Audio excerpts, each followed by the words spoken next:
Welcome to another episode of Político with Juan Collado Díaz. I thought we were going to be calling it now Político with Mackenzie Levy. It's no longer my podcast, it's yours now. I'm just taking over for a couple episodes here because Juan is needing a break, and also he has selflessly and patiently put this entire podcast together and spent a lot of time with some insufferable characters. So today we're putting Juan Collado Díaz, the infamous Cleveland community organizer, in the spotlight, and he's going to talk about the topic of controversial activism and his specific activism in Cleveland. So, hey Juan, welcome to the podcast. Well, thank you for having me. We're still in Juan's studio with Juan's equipment and stuff. I think Juan does deserve his own episode. I don't know if you guys know where he came from, because I know where he came from in Cleveland, at least. In 2020, he was an obnoxiously effective protest organizer, an agitator. So, but he's come a long way from that. Like, Juan, how would you describe who you are now? So things have slowed down. 2020 was, I would say, a year of anger, rage for everybody. You got the pandemic hitting also like halfway. So people were pretty much like closed, and then when doors opened to everybody to do something, a lot of people went out to protest. So you have the people like me who had anger for what's going on and just wanted to get out and let their anger out, and you have people that just wanted to get out of their houses. And those people also made it worse by giving you their anger, and then you have more anger. So I think from back then to now, there's a lot of less anger in me. There's still passion, but that passion comes out in different ways. I learned that there's better ways to do things than going out and starting a riot. Don't get me wrong, I'm always all in for a good riot. And the next time the FBI agent's going to come after my ass.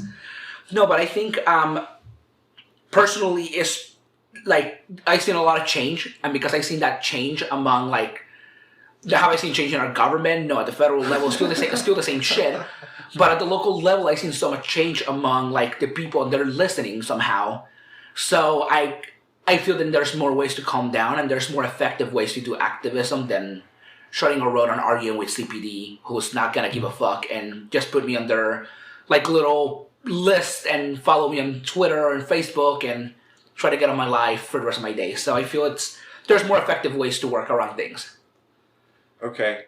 So we're looking for like a basic description of who you are. So if you were like your Wikipedia page, what does it say what would it say if you wrote it? Juan Collado is what, an activist, a political? So I have on my personal website, I have it as podcast. So activist, podcast host, and local good troublemaker, or professional troublemaker. If you are looking for like a Wikipedia kind of page, I would say probably local like activist for human rights, but also like, I do a lot of environmental, I do a lot of political activism, so I don't know exactly if human rights is the only thing I do. Okay. So 2020 was wild. That's when you appeared here on the Cleveland protest scene. And that in that time I would have described you as a political street agitator. So, but you would have described yourself as a community organizer, I think, because you had put together your own group of people that were going out to protest and do security at protests and stuff. But what were you doing before that? Why did you know how to do this stuff here? Yeah, so I started kind of into activism since I was very young. But the first breakthrough and protest that I organized was a union between Latinos and Black Lives Matter in Rochester, New York. That was a little after the tomato rise, and a couple of the people were shot, killed by police, etc. And then I kind of I did this protest with Citizen Action of New York, Metro Justice, and a couple other groups. And that's where I started. So my roots into activism are not really what I did in Cleveland. Where in New York, we're more education activism. So we were doing things like protesting the school district for more funding for school programs. We were protesting the governor back then, Andrew Cuomo, because the government owed schools so much money for different programs, And so school was going downhill. Some others were doing better. So we wanted to make sure that all schools had what they deserved. So we pushed and we got a breakthrough. But the activism I was doing, as I said, it wasn't the same as Cleveland. We did what it was, they call it the Ed Walk, and we walked 150 miles from New York City to Albany. Like probably 25 people total, and by the end, we were all there still, but it started with like hundreds, but then only 25 made it all the way through. I was part of those 25 small group, and, you know, it was just us going every day, walking for about like 7 hours out of the day. You know, we have breaks in between, and we made it all the way from Albany, New York, and that was like the biggest thing that encouraged me to want to do more activism.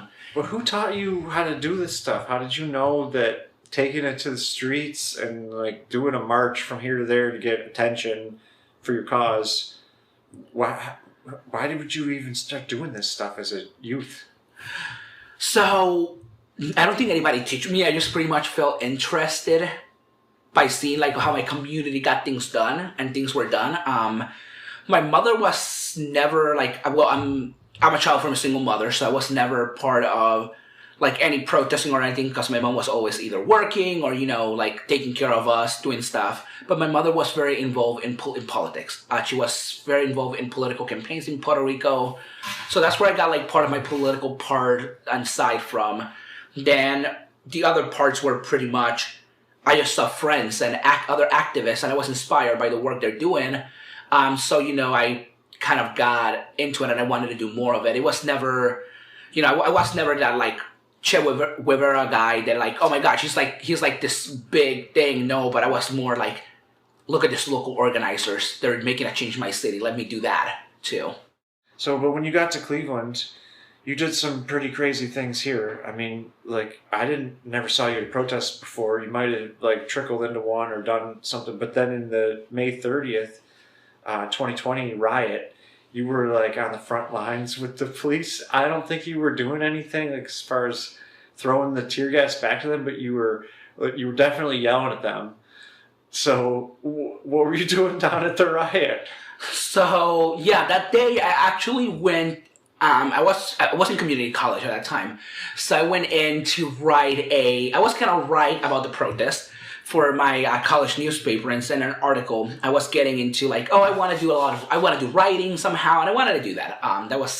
Juan has gone through a lot of phases in his life. I would say, I have gone through writer, videographer. I've done, if you think about it, I've done it. And I was like, okay, let me see how the ambient, the like area, how everything goes. I didn't expect it to be that many people.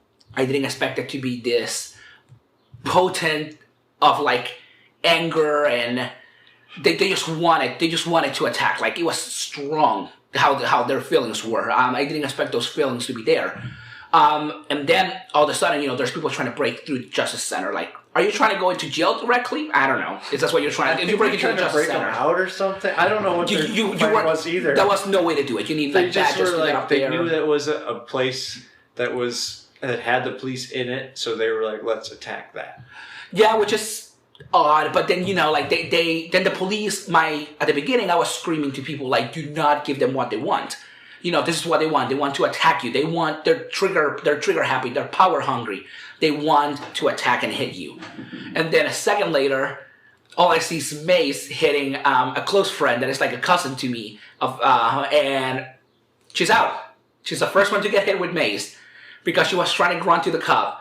And then I see water bottles and fruits coming from the back, and I'm like, yeah, we're fucked. So let me get onto the side, and then they start like moving their bikes and macing everybody. So at that point, I have nothing. I'm like, okay, fuck the school newspaper at this point. I'm not going to write anymore. What do I do? And I see the street medics. And I asked them, what do you guys need? I have street medic training through the Red Cross that I took because, again, COVID, I was bored. I have nothing to do. And they go like, oh, yeah, like this. And they hand me a first aid kit, a backpack, and I'm helping people all of a sudden. Like, I have no idea how all this happened. I was getting people into cars to go to the hospital, like bullets in their eyes, like rubber bullets, people getting maced. I got maced helping an old lady, get away from the crowd. one of the guys who was walking, that wasn't even going part of the protest, he was walking home, got hit with a rubber bullet.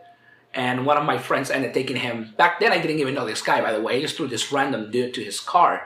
And it's like, I need you to take this dude to the hospital right now. Metro's like down the street. It's not far from where we are. So he got into the ER.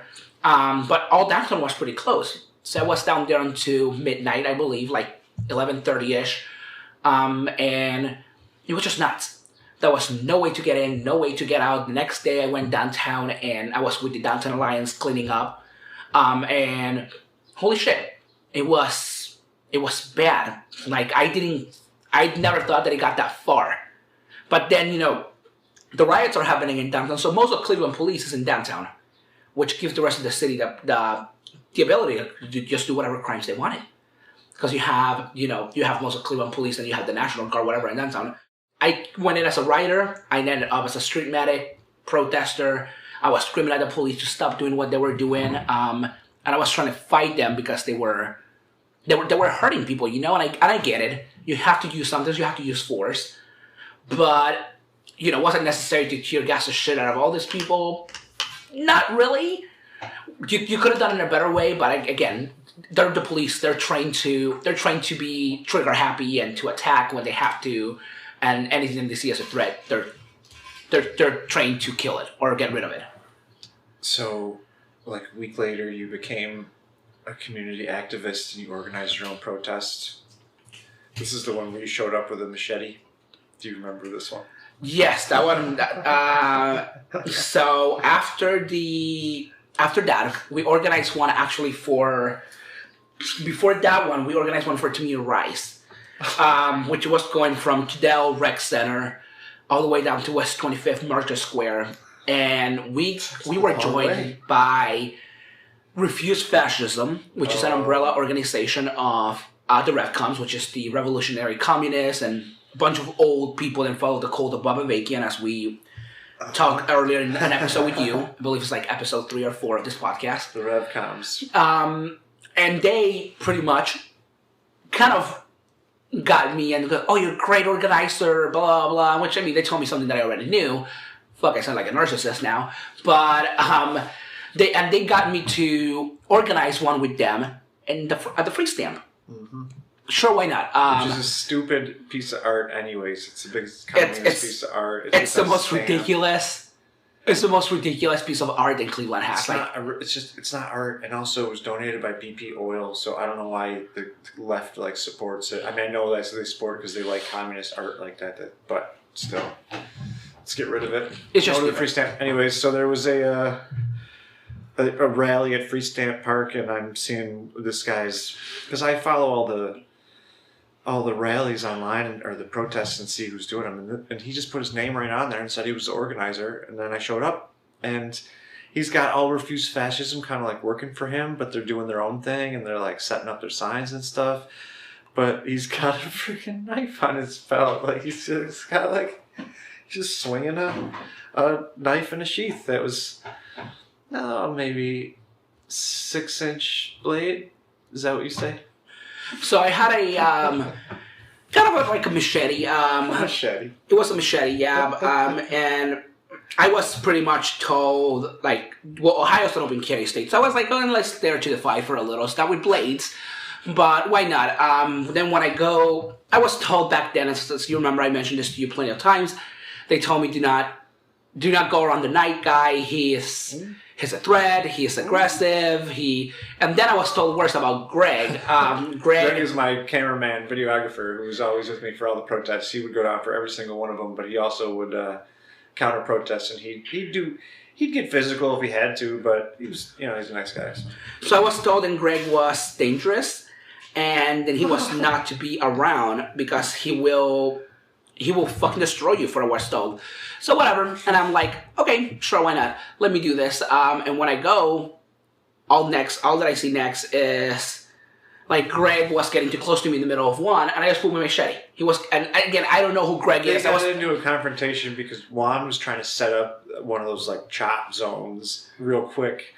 Where remember that summer in like Portland and Seattle and all these big cities, the Antifa groups were taking over sections of downtown and then blockading them, and then they were like running their own little stuff in there, and they were like, oh, no police are allowed here, no people in here. So Juan wasn't really trying to do that, but he was kind of like doing the idea of it. So he was like, hey, the cops aren't following us. I'm putting up these cones. This is our zone. He didn't have any intentions of occupying it long term, but still, we were like, no, you're not doing this. Like, me and Greg are down here to not let that kind of stuff happen. So, but Greg, usually he lets me take stuff, but this time he was like, no, I'll do I'm throwing the cones. So he like was pissed, so he started chucking these cones, and Juan was took personal offense to it. He was like, that's my barrier, those are my cones. And so that's when they got face to face, and I guess Juan felt under threat and whipped out his knife and started flashing it around. Yes, that was a pretty neat treat, I will say. That was a really cool But trick. you could have got arrested, because when we saw the police, they were like, do you want us to go arrest him? And Greg said no. So otherwise, but that could have been, we were trying to like get you to stop doing what you were doing. So it was like, hey, this is opportunity. Like, he'll be arrested and he won't do it anymore, I thought. So, I mean, and then since we didn't get you arrested, the next time it was like you shut down a bridge with refuse fascism. We did shut down. Well, we tried to shut down a bridge. We didn't get that far to really shut it, like to fully shut it down. But we marched from Market Square all the way to the Justice Center, and we used the Veterans Bridge to get there. I don't know exactly how. Like, honestly, I didn't lose that much weight during that summer. Like, because I was walking those miles every day. But we went pretty much from the Veterans Bridge and from Market Square, Veterans Bridge, Justice Center. So we tried to block that bridge, but the police pretty much back then, 2nd District Commander Thomas told us that if we didn't move, our asses were getting arrested. And we were like, we don't want to get arrested. Well, I didn't. The refuse fascism people were okay with everybody but them getting arrested, as we know. Right. But, and so we shut that bridge. Well, we didn't shut it. I mean, traffic was stopped for a little bit, but it was an incident. I mean, We did later shut that bridge in 2023 for abortion rights. We did shut both Veteran and the Guardians Bridge, and we occupied it for a little. But otherwise we didn't, during the 2020 we didn't shut the bridge. We stopped traffic from it, but we didn't really stay there for long as we did during the abortion rights. Well, police policy now here is pretty much, they'll shut the bridges down anytime you guys are going to do march. They're like, hey, where are you going? And they shut everything down. So it's not the same, it doesn't have the same impact as it used to when you were doing it, because it's like, hey, we shut this down. Now it's like the police are like, where are you going? So we can shut it down in advance. So, I mean, but you did get arrested later on, like a couple months later, you got arrested. I got arrested right after the verdict for Breonna Taylor was passed. The same exact day, actually, we started with Peace We Protest, which was an organization back then. But she's not even from Cleveland. She was from St. Louis or something. Yeah, but we were like solidarity. We were doing it wasn't really George a protest. Floyd was solidarity, so it was more. It was almost anything that would happen to a black person in America. You was like, oh. I was solidarity. We weren't really. We were supposed to be kind of quote unquote a visual / protest. We spray painted. Stephanie and I ended up getting arrested, and that's where that was the first arrest ever for me. So you spray painted on the street. I mean, it's in Sealy Protest 2020 documentary comedy, but 'cause there was a pro-police rally there a week before. Yes, and they spray painted back the blue. We love you guys. Fuck BLM, something on those lines, and that's what we spray painted. I don't think it's. It did say fuck BLM. We were just angry that was there, so we spray painted over it. That's where we spray painted. Black Lives Matter. Say her name, Breonna Taylor, and fuck 12. You put 4 different colors into it. How long did it take you to spray paint that? Shit. We started with black. We did a border of white, a border of gold, and then we did black again. So it took us a minute. But this is the big police station downtown, so they just watched you do this and then waited until you finished up and then came out and took you in. Literally, yeah. They watched us doing it, and then they only arrested me, and they arrested Stephanie probably later after me. but you didn't get arrested right with me.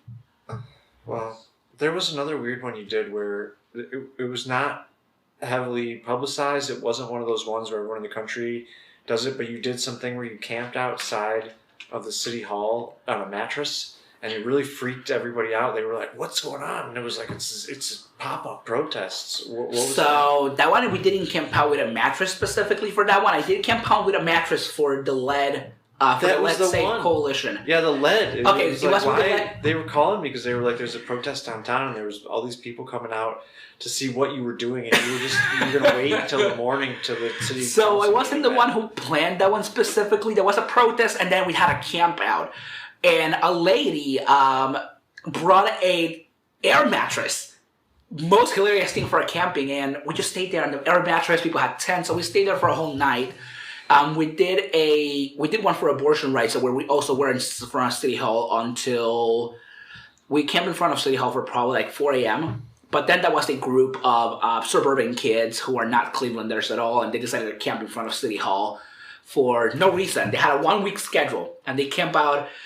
One day was for mental health rights, the other day was for like disabilities, LGBT rights. They had literally no reason to camp out because none of this was being affected, or was it that at the time was not, it was just them doing something for no reason.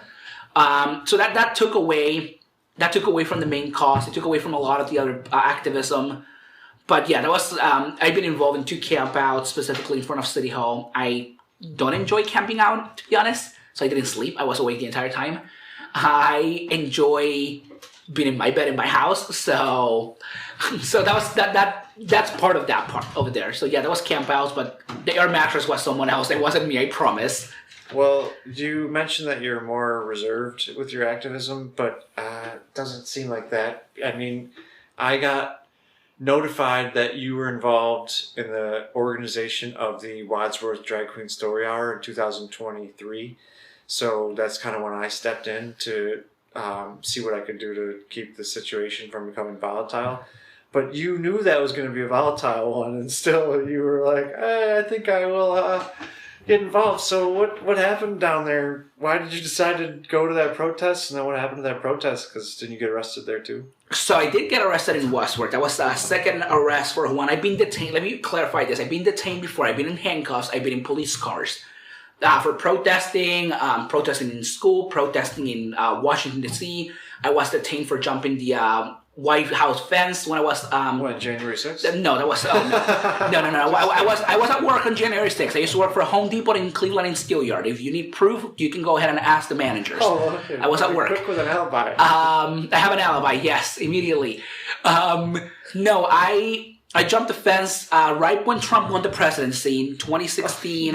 That was a riot too, though. I was with People's Action, and there were some people getting arrested. But my 2 friends and I jumped the fence. I don't know why. Actually, I don't remember. I'm not gonna give you a reason because I don't know. I don't even know if that was one. We were just dumb teenagers, and we were detained. But then after that, we were released because we were minors, and we were also given an apology letter for the way the police beat the crap out of us. Which is someplace in my attic from the White House, because the police beat us, and I went to the hospital for my arm. My arm was not broken, but it was hurt, and that was some problem with the muscles. So you heard this Wadsworth Drag Queen Story Hour is getting planned, and did this guy reach out to you, or you just so the organizer of the protest, Aaron Reed, reached out to a friend of mine back then. And that friend invited me to go to their city council meetings. So I dressed up. I go very nicely. Like, damn, I had infamous city council meetings where I had a tie and I look so good. And I go here, and this city council meeting is just full of like white people hating on Aaron Reed. I thought this was more diverse. I'd never been at Wadsworth, so I thought Wadsworth was a little more diverse. Whatever, no, it was bullshit. But also, drag story hours became this popular thing that everybody was like, oh gosh, no, let's just not do drag story hours, like hate on them and whatever, which was, it wasn't necessary. You knew it was going to be a volatile event. To an extent, yes, but I didn't expect Nazis to be walking in I didn't expect this to look like Crisis on Infinite Earths with like the Arrow and Flash and Nazis running in, like Earth X and all that bullshit. I didn't expect to have like a guy dressed like a KKK at one point. I didn't expect to have. I didn't see that. I don't know if it was like. I don't know if he was, if he was making fun of these people or he was actually real. But that was, he had like the head thing and he had like a white thing on him. I didn't expect Patriot Front to be there or the Save Our Children white supremacist guys because their sign says Save Our Children instead of children. And we made fun of them and they got so upset and they took the sign away. But they were calling people faggots. They were calling people the hard R, like N-word. They were calling people like trannies. It was like, and I hope you blur all the slurs. But like it was just they were calling people all these names. I mean, I got called a wetbag. I was told to go back to my country. I was told that Puerto Ricans were like the worst kind of Mexicans. Oh, you told him you were Puerto Rican? Yeah, and then like I told him I had a girlfriend. He said, "Does she peg you?"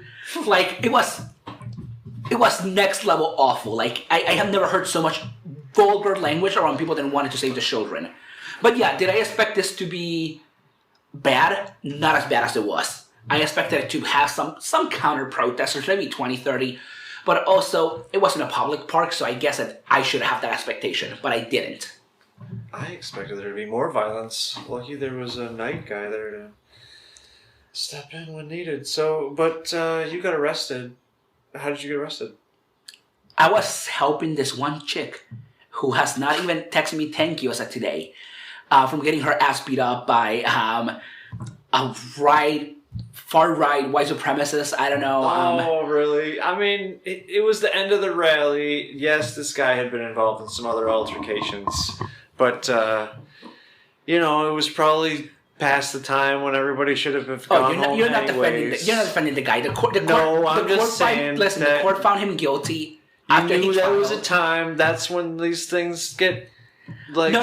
But I wasn't there. I wasn't there to start this. I was there to actually prevent it from happening. And then it happened because he swung at me. I swung back. But you prevented the woman from getting hit. I prevented the woman from getting hit. Again, I have many regrets about that because I wasn't expecting a thank you, but at least a thank you would have been nice.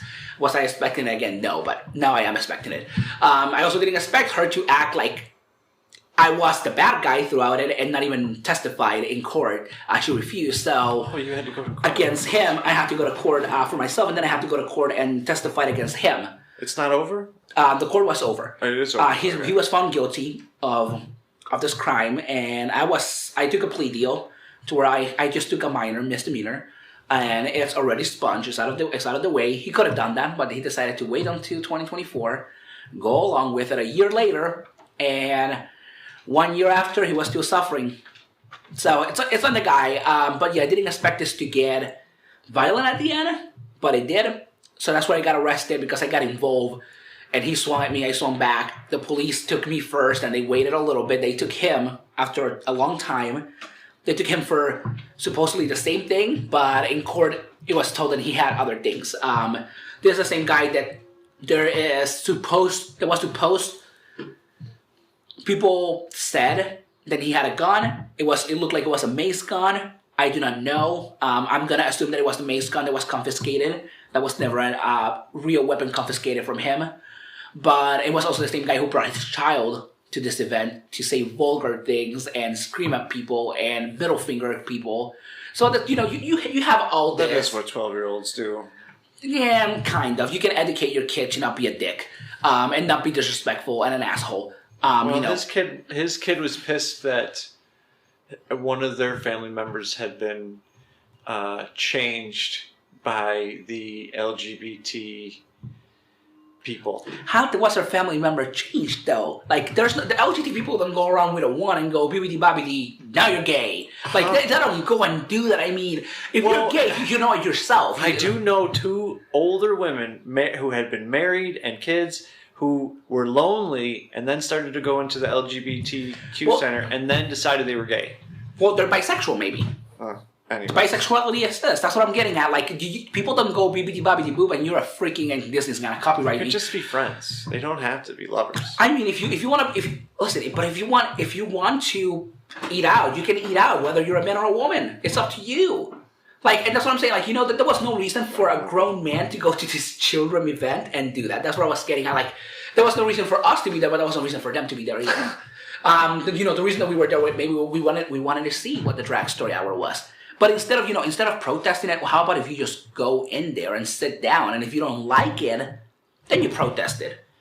But they, and literally it wasn't the drag story hour was literally just one the person who I'm 100% sure it wasn't like drag, it was trans, was just playing like air guitar, and then they had an actual guitar. They were playing rock and roll, whatever, and then they were just reading the like Little Humanist, whatever that book is, which... Well, I think you're right, but that was not the point. The point wasn't about that drag queen. The point was about that these are like political fights that are going on, and this is our territory, and we show up for that. And so you were there, and I was there, and we both got involved in violent situations, and now we got repercussions. You got maced, didn't you? Yeah, I got maced.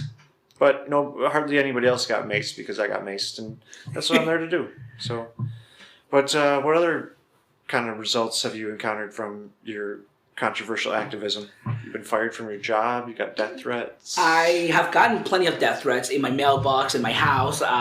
Social media. You don't have your comments blocked or anything. You're available. No, so I don't block my comments. I let everything open. I have had pages created of me. There's one actually currently right now, and I don't know the name of it. I have to look it up again. But they post a photo of me from every city council meeting that I go to. They post like little scenes of me, and they have a photo of me that I'm like literally scratching my nose, like putting my finger like next to my eye, between my eyes and my nose, and they say like, look at Juan eating his boogies. Or there's one of me just sitting there like I'm bored, and they're like, oh, look at Juan, can't even stand to like be in City Hall, like what the fuck is he doing there? Kind of stupid post. For a while I was getting like death threats bring to the house, like in the mailbox. From what? From you being in Wadsworth? Yeah, after that like, was the big calling me a faggot or telling me like they wish I was dead. I have seen like death threats online, message to me directly. For a while, even like the Antifa leftists or whatever you want to call them, start texting me like, oh, I heard you were killed or whatever. It's like, I'm fucking alive, whatever. And I've been even threatened by activism like from the left. I've been threatened by like the Antifa and the like leftists, the socialists. What did they get pissed at you? I was threatened by an activist in a group that she wanted to shoot me because I closed the bridge and I put everybody in danger or whatever, and I was like, you were on that bridge. You decided to do that. I didn't ask you to do it. I said, let's just stay here. Don't forget, a lot of people at these protests are crazy. And they decided to go, against me for it. So there's been a lot. When I got arrested the first time, I lost my job during that time. But, I have 3 jobs, so 1 less, 2 more. I had 2 other jobs that understood what happened and were okay with it. But I lost 1, which was the highest paying one. So yeah, I was jobless for a while. But there's things, things happen. But then that was also like during the pandemic. So it was a wild ride. But never anything to where I've been physically assaulted by anybody during a protest, other than the Wadsworth one where he swung at me. But that wasn't like he hit me on my face, but it wasn't like permanent damage. I've seen people that have gone and got permanent damage. I've been maced. I mean, you have had some stuff happen to you. You said you've been roughed up by the police in Washington. I know you've been roughed up by the police in Cleveland when you got arrested here. So there have been some physical consequences too for the stuff. I would tell you, if I like men, I would have been very pleased by them roughing me up. But no, it was not a policing experience. Actually, I was beaten up by the police here in Cleveland when I was going into the elevator. The cop told me, so how do you feel now? Like, whose mom are you fucking now? And I was like, well, I fucked yours yesterday, and he still like punched me, But again, what do you think, you're in a movie or something? I got myself in the elevator of the downtown police fighting verbally with Cleveland. I got myself to it. I told him that I fucked his mom, which I would tell him today if it was still today. I would have told him the same thing. So yeah, it's just me and my big mouth sometimes. Okay. Now, aside from these youthful missteps that we're going to not recommend any activists follow in those footsteps, what can you recommend that other activists who want to make a change do, but then not so they have to suffer any of these negative consequences? Is that even possible, or do you have to jump into the front lines and be a lunatic like you? Yes. So funny you mentioned that. I believe the first time we did a recording of this, it was awful. It didn't work out. But the first time I didn't mention this one that I feel that I should have, and it is getting arrested does not make you the big shit. Getting arrested doesn't make you better than anybody. There's groups out there like the Red Coms that will like umbrella themselves under fake organizations like Rise Up for Abortion Rights or Refuse Fascism. They have the anti-fascist like college, whatever it's called, and they do education stuff. Those people want you to get arrested, and they're gonna make you think that you are cool for getting arrested. Don't they give you a bonus if you get arrested? No, they don't actually. They don't even. I didn't even get a shirt. I still paid them $20 for the damn shirt. So they do not give you anything. And on top of it, getting arrested doesn't make you cool. Getting arrested doesn't make you bigger than any other activist. Getting arrested doesn't make you money. Doesn't make you better. Like I mean, it's expensive too. It's expensive. Yeah, exactly. So it doesn't help getting arrested. It becomes more of a problem than anything. So I would suggest don't get arrested. If you're out there, just make sure that you are being peaceful. You're not blocking streets if you are alone or have little people. And whatever you do, make sure that you are with the right group of people. Sometimes it may not seem like everybody's the right group of people. Many protesters are too far left or too far right. Whether you're in the left or the right or you're in the middle, just remember you don't have to be an extremist about what you're doing. You don't have to be aggressive if you don't have to. Their aggressiveness and violence sometimes may be the answer, but it's mainly not the answer. And don't burn bridges that you think can be useful in the future. But don't also become part of a cult. Don't become part of a group that is just a cult. When you have groups telling you, we don't like the government, we want less government, but then they are telling you, you cannot hang out next to this person. They are a government. They're a governance. They're trying to govern you. Don't hang out around those people. Don't let anybody tell you what the fuck to do, pretty much. So yeah, that's my recommendation to any new activists. That sounds pretty good. So, okay. I mean, and that something else you mentioned is about going too far into extremism. I mean, because people can let their emotions take over, especially when they go to these protests and they see these people, we're all here for the same cause, so they think, oh, we're the same, we're like minds, but you find out that some of these people are genuinely nuts, or they have narcissistic personality disorder, or they're there to just pick up chicks, or whatever the case is going on. There's like undercurrents and little scenes and different like cliques that are involved in these protest scenes. So I would keep it on topic if you're going to be an activist, and don't get all wrapped up in that stuff. So it was one of my things. But what do you recommend so people don't become extremists? Yeah, as I mentioned earlier, know who you're hanging out with, know your group, know your cause, and just remember that becoming an extremist is never good. Not everybody's going to agree with you. Not everybody's going to follow you, and that's the beauty of America. We have freedom of speech, and we have the freedom to do whatever the hell we want. When you are doing these things, don't be just the one who's like telling people, fuck you because you're not doing this. Don't be the one like, you're a Trumpster, I don't want to hang out with you, I don't want to talk to you. Find common ground with those people. Finding common ground is regularly easier than like destroying them and going around it. So to not become an extremist is just know what your cause is, but also know when you're going too far into that cause. Know when you need to put a stop to what you're doing. Know when you need to say, hey, enough is enough, I'm doing too much. Know where if you're going to go and destroy every relationship you have because of that, that's already becoming an extremist. I have friends who are Trump supporters, and I dislike their political views, and that's when I don't talk to them. I don't talk to them about politics. I talk to them about anything else, but I don't talk to them about politics. Sometimes we just hate each other's politics, and we talk about it because we have to. But we make sure that we both respect each other. Extremism brings that lack of respect and takes that respect away. And that's when you're crossing the line. You have to remember, everybody's a human at the end of the day. There's people that follow both ways and go like either left or right, or they go like to any other part. So don't be that asshole. Don't be an extremist. Being an extremist makes you like a target to be hate. Makes you the outcast. Nobody likes someone who's like extremely into something. So yeah. Yeah, I know what you mean. So, well, I mean, you do the devil's work, truly, like some of the causes that you are an activist for, but you do maintain some rational thought. So I do appreciate that. I appreciate that you don't let the control of the mob go to your head, because like you often have control of these big groups of people, and you don't use it as a personal device to like make yourself look better or to go after something that you don't like personally. So I appreciate that sensibility. So, and because of that, you kind of might even have a career out of it, where somebody who was more extreme can't even get a job. But it looks like you might even be able to be like a politician. Like, are you running for political office? I know you've helped on some political campaigns. Yeah. I work with many political campaigns around.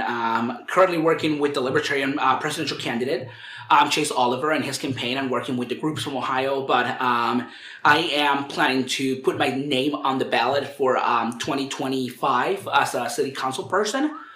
Hoping that, that I make it that far and that I make it through. I think that for Cleveland City Council? Yes, for Cleveland City Council. I believe that I have the experience, the knowledge, and the views to get Cleveland into a better place and fix the wards. Like, our current council has been there for so long, and it's just so many of them have been there for over like 50 years. Like, their entire life careers are into the council. That is a problem. Where else were they going to go do as a job? Making change. And that's like, you cannot just go into City Hall and act like you're doing something. It just becomes annoying. It becomes awful. And the people keep electing these people, and it's time for a change. So that's where, like, I'm definitely running. And I have helped, I have worked with many candidates that have given me the experience, the knowledge, and also the passion to do this. In New York, I help candidates that are right now in office. Jackie Ortiz is a councilwoman. Mary Lupien, councilwoman in Rochester. Here in Cleveland, I work with the Moore campaign, who's now a councilwoman. I work with Nina Turner, who sadly didn't make it. But I saw you at that rally that had AOC. Her and I yes, aren't speaking anymore. I work with AOC closely in her New York campaign, and I still work with AOC. I still actually do phone banking for the AOC campaign, so I'm also involved there. Nice. So what else are you going to do with your media career, since you're a dedicated producer now with this podcast, and I know you do some videos and stuff? Yeah, so this podcast is going to go up to 20 episodes, and then there's a break. But we also have Unscripted Minds, which is on YouTube, and we're always looking for new content on that one. I also have some work coming up with the Cleveland Alt Night, or the Cleveland Night, whichever you prefer. That will be the guy over here. So we have some content coming soon. So there's a lot happening. All right. Well, I got one more, I guess, fun question, because I'm in your studio in your house here, and I'm looking around. You got Mountain Dew stuff everywhere. Like, there's like stacks of Mountain Dew bottles, but there's also like shrine here to Crystal Pepsi, and you have these old bottles that are like antiques and stuff. And oh yeah, that's so. I mean, are you like addicted to it? Turn it into a hobby? Technically, kind of, yes, an addiction to soda. More the caffeine part of it. But you like the flavor of this. I like the blast flavor. is all over the place. I love the flavor, but yeah, it's I'm in the influencer list for Mountain Dew. So if you go to my YouTube channel, you can see some of that that I do Mountain Dew reviews and stuff like that. All that bullshit. I've been doing it since I was like 14 years old. So it became kind of this cool thing. Cool thing. I have a Baja Blast costume. I am a lover of Crystal Pepsi and was part of the Crystal Pepsi movement, which was to bring back Crystal Pepsi to stores back in 2016, and we made it happen. We got Crystal Pepsi back not once, twice, but 4 times. Is there any available now or no? No, Crystal Pepsi sadly is out of stores. So do you ever crack a bottle like a vintage wine? No, I wouldn't. I'm not crazy. There's this guy on YouTube. You're gonna break it out for your birthday. The LABs did that, but no, Pepsi sent me a 30-year anniversary last year of Crystal Pepsi, and they sent me 2 special bottles. I cracked one open, and it was flat. No, it was good. It was a 30-year anniversary, so it was new. It was recreated. But it was a beautiful, delicious... They didn't send you the vintage 30-year-old bottle. No. I do have a vintage bottle, but that was gifted to me by my girlfriend, who bought it as a birthday gift. And that one you're not going to open. And that one I'm not going to open. Until you get married? That is a relic. Maybe when I get married. No. Maybe when you're... If we find another bottle, then we can crack it open. But I don't even drink pop, so... No, yeah, that would be... But if you want to crack open a vintage Crystal Pepsi, I will share a sip with you. Alrighty. So next time we get together, maybe we'll do something like that. But hey, that was a good interview. Thanks for the podcast appearance here on your own show. Well done. Absolutely. This is the takeover with Mackenzie Levy, the Alt Night, and all the other stuff. And for this podcast, and all the show notes will be at politicopod.com. So you'll find that there. And there's no way I'm not going to end my own podcast show without playing one of my songs. So here's one I'm going to pick later and put on now. There you go. Kill the music.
Politico with Mackenzie Levy. It's a Spotify original from Politico with Juan Collado Díaz and Anchor.fm. And it is Chuck Norris approved too. Right, Chuck? Chuck Norris approved.